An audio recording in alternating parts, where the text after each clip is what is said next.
ያው የዛሬው መሰረታዊ ጉብኝት ያስፈለገበት መሰረታዊ ሀሳብ ምንድነው?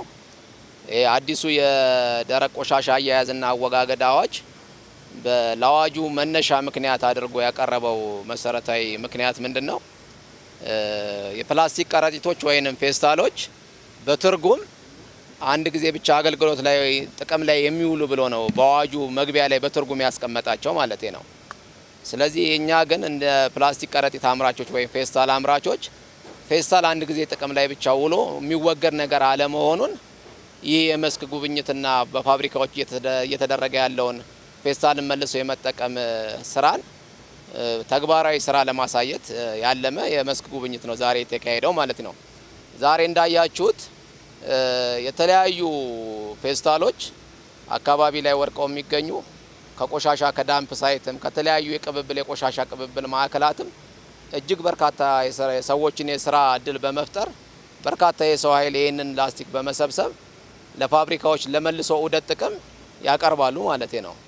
ፋብሪካዎችም እንዳያችሁት ባላቸው ቴክኖሎጂ ይህንን ፌስታል ለይተው ቆሻሻውን ካፈሩ ለይተው ባላቸው ቴክኖሎጂ ሪሳይክል አድርገው በማጠቢያ ቴክኖሎጂ አጥበው መልሶ ጥቅም ላይ እንዲውል ያደርጉታልና ዛሬ ፌስታል ወድቆ የሚቀር ነገር አይደለም። ለምን ያለው ኢኮኖሚያዊ ጠቀሜታ በጣም ሰፊና ትልቅ ስለሆነ እንደምንም ነገር የሚጣል ነገር አለመሆኑን ለማሳየት ያለመ የመስክ ጉብኝት።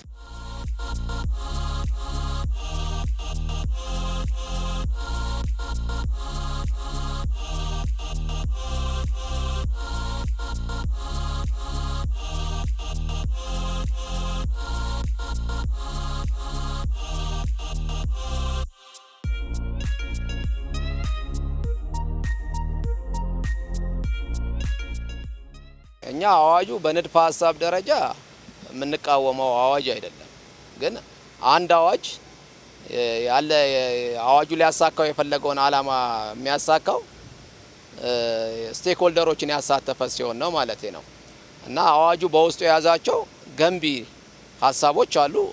እሱን እኛ እንቃወምም በትክክል ማለት ነው። ከደረጃ በታች የሆነ ፌስታል ይመረትም የሚል አይነት ክርክር ውስጥ እኛ እየገባን አይደለም።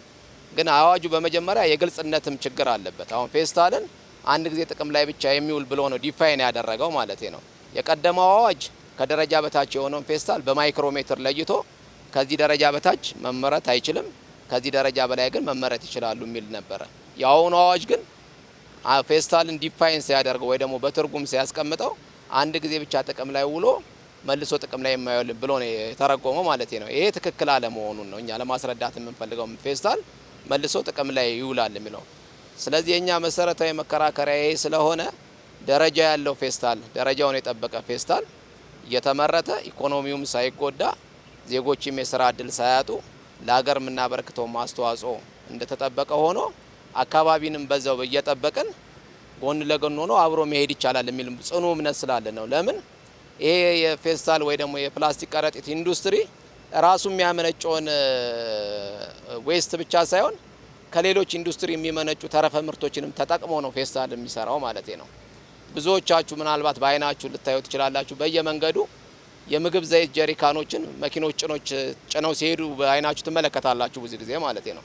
ስለዚህ ከምግብ ኢንዱስትሪው ከኮስሞቲክስ ኢንዱስትሪው የሚመነጩ ከሌሎች ማሸጊያ ኢንዱስትሪዎች የሚመነጩ በርካታ ከዳይፐሮች ከምኖች መጠቅለያዎች የሚወጡትን ሁሉ ዌስቴጆች ይሄ ኢንዱስትሪ ተቀብሎ መልሶ ጥቅም ላይ እንዲውሉ ያደርጋል። መልሶ ጥቅም ላይ ያደርጋል ሲባል ምን ማለት ነው ስንል ደግሞ እነዚህን ሪሳይክል ካደረገ በኋላ ለተለያዩ ግብአቶች መጠቀሚያ ይውላል። ለምሳሌ ያህል ኮንዲዩት ይሰራበታል፣ ኤችዲፒ ፓይፕ ይሰራበታል። ከተማችን ላይ የምናየው የኮሪደር ልማት ላይ አብዛኛዎቹ የተቀበሩት ኤችዲፒ ፓይፖች፣ ኮንዲቶች ከእንደዚህ ኢንዱስትሪዎች ተሰብስበው ሪሳይክል ከሆኑ ግብአቶች የተሰሩ ናቸው።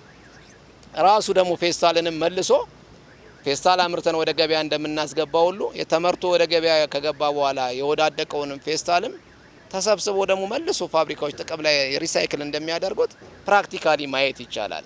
ስለዚህ የኛ መከራከሪያ ወይ ደግሞ አዋጁ ሊያዩ ይገባል የምንለው መሰረታዊ ጽንሰ ሀሳብ ምንድነው? ከደረጃ በታች የሆነ ፌስታል ይሰራ ያልን አይደለም። ያ ዲፋይን ተደርጎ ቢቀመጥ እኛም ለተግባራዊነቱ ከአካባቢ ጥበቃ ሚኒስቴርም ከመንግስት አስፈጻሚ አካላት ጋርም አብረን ለመስራት ዝግጁ ነን። ግን ደረጃውን የጠበቀ ማሸጊያዎች እንዴት እንደሚሰሩ እያያችሁ ነው። ሌሎች አካባቢ አሁን ፌስታል አይበሰብስም ይባላል አይደለም። ፌስታል የሚሰራባቸው ግብአቶች እነ ጄሪካን እነ ምን እኮ መንገድ መሬት ላይ ከወደቁ ከፌስታል የበለጠ ያለ መበስበስ እድሜ አላቸው። ስለዚህ እነዛን እያስወገድን ነው መልሰን ጥቅም ላይ እየዋልን ያለውና ይሄ ነገር አትኩሮት ሊሰጠው ይገባል ነው።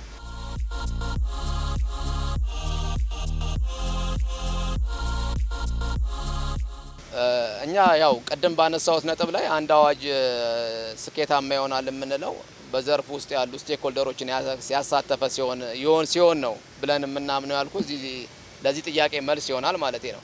ይሄ አዋጅ በረቂቅ ሂደት ውስጥ ማህበራችንን አላማከረም፣ በማርቀቅ ሂደት ውስጥ ማለት ነው። ግን አዋጁ ተረቆ ለሚኒስትሮች ምክር ቤት መላኩን በሚዲያ ሰምተናል። የሚኒስትሮች ምክር ቤት በዝርዝር አይቶት ለፓርላማ መላኩን በሚዲያ ሰምተናል። ፓርላማው ደግሞ ለዝርዝር እይታ ለቋሚ ኮሚቴ እንደመራው እሱንም በሚዲያ ሰምተናል። የቋሚ ኮሚቴው ግን የህግ ፕሮሲጀሩን ጠብቆ የፐብሊክ ሂሪንግ ፕሮግራም አዘጋጅቶ ነበር ማለት ነው። የህብረተሰብ አስተያየት መሰብሰቢያ መድረክ ማለት ነው። ያን ጊዜ ልክ እዛ ስቴጅ ላይ ሲደርስ ግን ማህበራችን በደብዳቤ እዚህ አዋጅ ላይ ያላችሁን አስተያየትና ቅሬታ ማቅረብ ትችላላችሁ ብሎ ያን ሰዓት ኮሙኒኬት ተደርጓል። ግን ህጉን በማርቀቅ ሂደት ውስጥ ስቴክሆልደሮች፣ ፋብሪካዎች ምን ኢምፓክት አለ፣ ኢኮኖሚክ ኢምፓክቱ፣ ፖለቲካል ሶሺዮ ኢኮኖሚክ ኢምፓክቱ እንዴት እንደሚሰራ ራሱ ስራው በምን አይነት ሁኔታ እንደሚሰራ ግን በዚህ ሂደት ውስጥ በጥናቱ በሚደረግበት ጊዜ ግን እንደ ፋብሪካም አልፎም ደግሞ እንደ ማህበርም ከኛ ጋር ምክክር አለመደረጉ እንደ ክፍተት እንወስደዋለን ማለት ነው።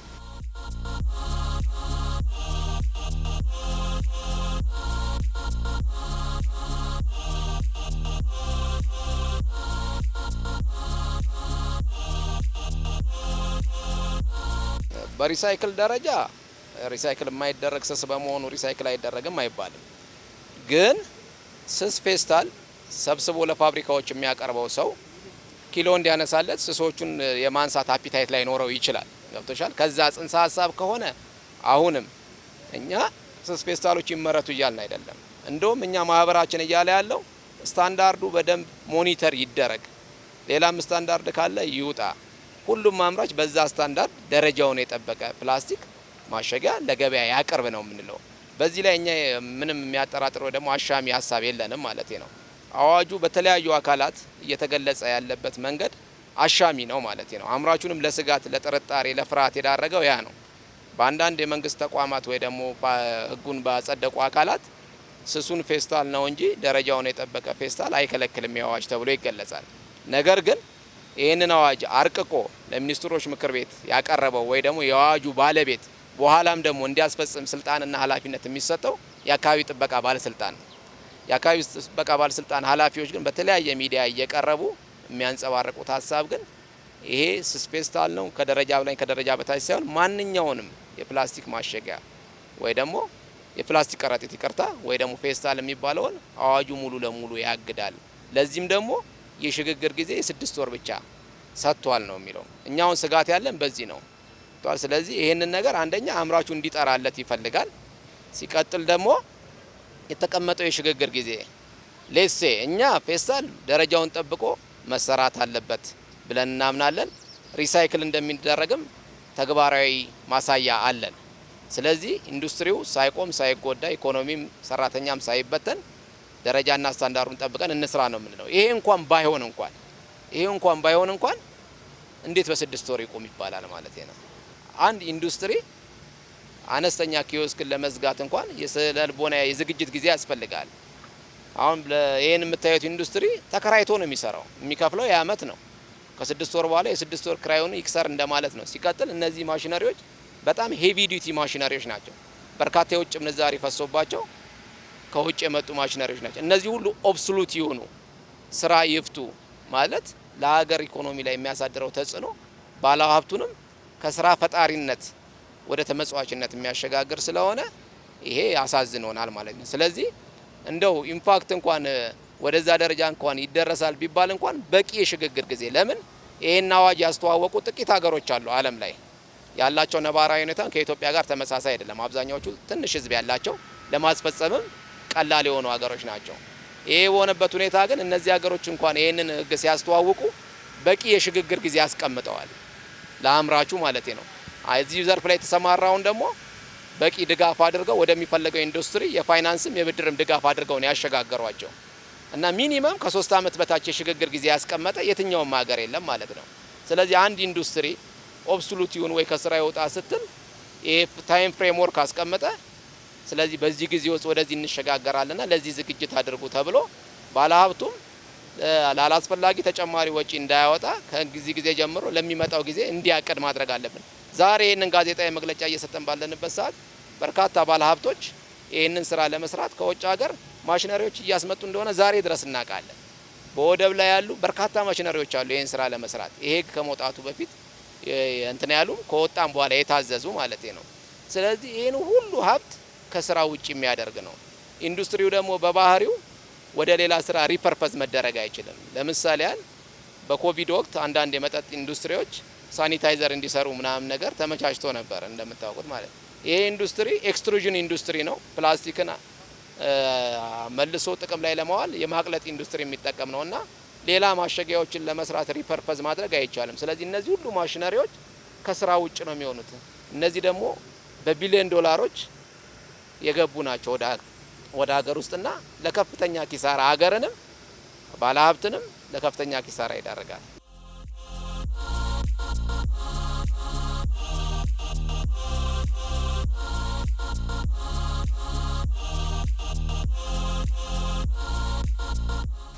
እንግዲህ ኢንዲፔንደንት አጥኚ ቡድን ባጠናው ጥናት መሰረት አሁን ላይ እነዚህ የፕላስቲክ ማሸጊያ ወይ ፕላስቲክ ከረጢት አምራቾች ከ400 ሺህ ቶን በላይ ፕላስቲክን መልሰው ጥቅም ላይ እያዋሉ ነው።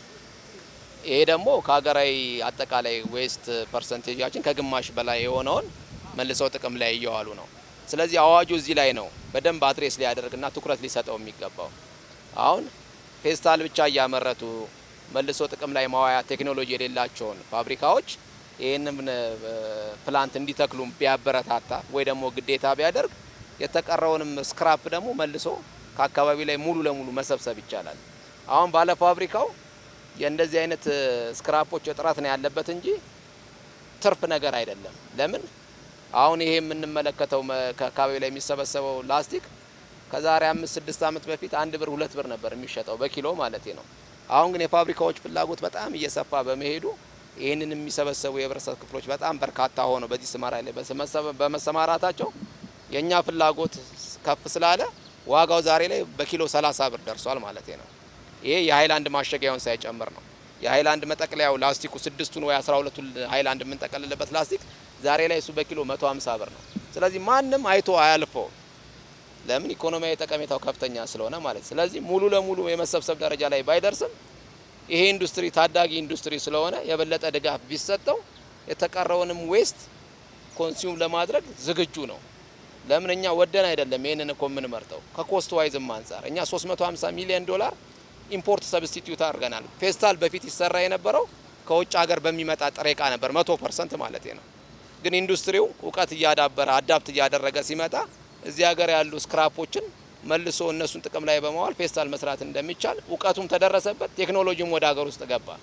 በዛ ምክንያት አሁን ከውጭ በሚመጣ ጥሬ ዕቃ የሚሰራ ፌስታል በጣም ሚኒማል ነው፣ ትንሽ ነው። ይልቅ ከዚህ ከአካባቢ ኢንዱስትሪው ራሱ ካመነጨው ሌሎች ኢንዱስትሪዎችም ካመነጩት ውድቅዳቂ ነገሮች ተጠቅሞ የሚሰራ መሆኑንና ቀረ የተባለውንም ነገር ለመስራት ይሄ ኢንዱስትሪ ድጋፍ ተሰጥቶት የሪሳይክል አቅሙን እንዲያሳድግ ማድረግ ሀገርንም ኢንዱስትሪውንም ይጠቅማል ብለና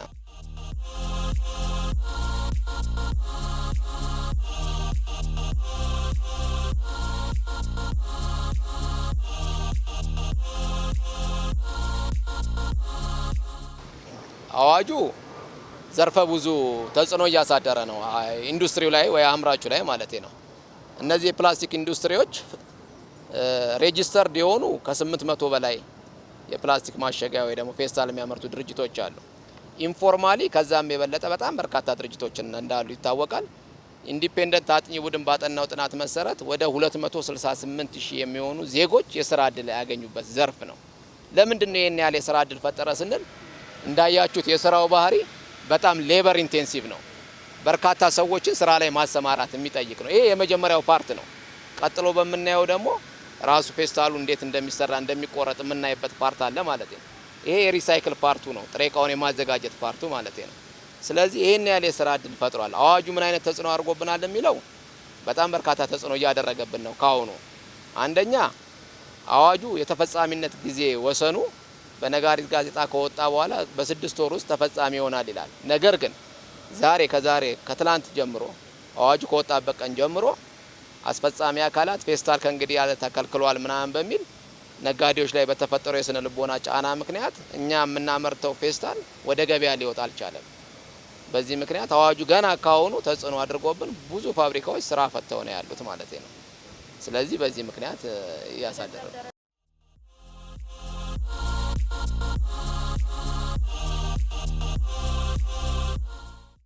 ያው ይሄ እንደየፋብሪካው ይለያያል። ቶታል ኢንዱስትሪው በሀገራዊ ኢኮኖሚው ላይ የ59 ቢሊዮን ብር የጂዲፒ አስተዋጽኦ አለው። ስለዚህ ይሄ ሀገራዊ ጥቅል ኢኮኖሚ ላይ የ59 ወይ 60 ቢሊዮን ብር አስተዋጽኦ ሉዝ እንደማድረግ ነው። የእያንዳንዱ ድርጅት ፋብሪካ ደግሞ የገንዘብ ኪሳራ ድርጅቱ እንዳለው ሳይዝና መጠን ይለያያል። ግን በጣም ለበርካታ ኪሳራ የሚዳረግ ነው። ለምን በርካታ አምራቾች ከማይክሮ ፋይናንስና ከባንክ ብድር ወስደው ነው ይህን ስራ እየሰሩ ያለው ማለት ነው።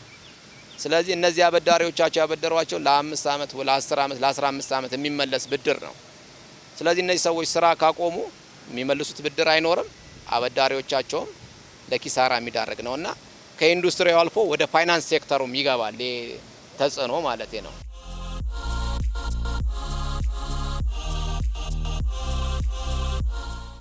ያው እንዳልኩሽ ያው እንደ ኢንዱስትሪው ቢለያይም የፕሮቴክቲቭ ኮምፖነንቶች እንዲሟሉ አካባቢ ጥበቃ ባለስልጣን ክትትል ያደርጋል። ዩኒፎርሞች እንዲሟሉ፣ ማስኮች እንዲሟሉ ይሄንን ክትትል ያደርጋል።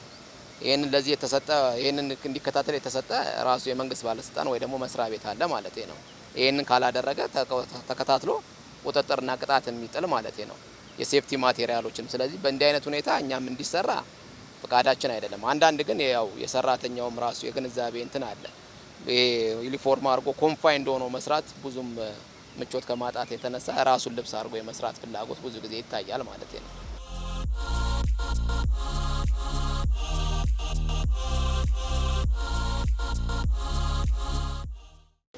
የማምረት ሂደቱ ላይ እስካሁን የለም።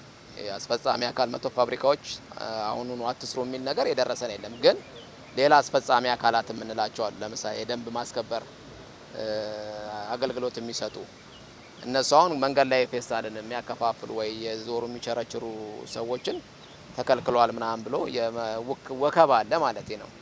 በዚህ የተነሳ ነጋዴውን ፍርሃት ስላደረበት፣ አከፋፋዩ ማዟሪውን ፍርሃት ስላደረበት ያ ተንከባሉ ወደ ፋብሪካው መጥቷል እንጂ ቀጥታ ፋብሪካው ጋር መጥቶ እንደዚህ ነው እንደዛ ነው የተባለ ነገር የለም እስካሁን።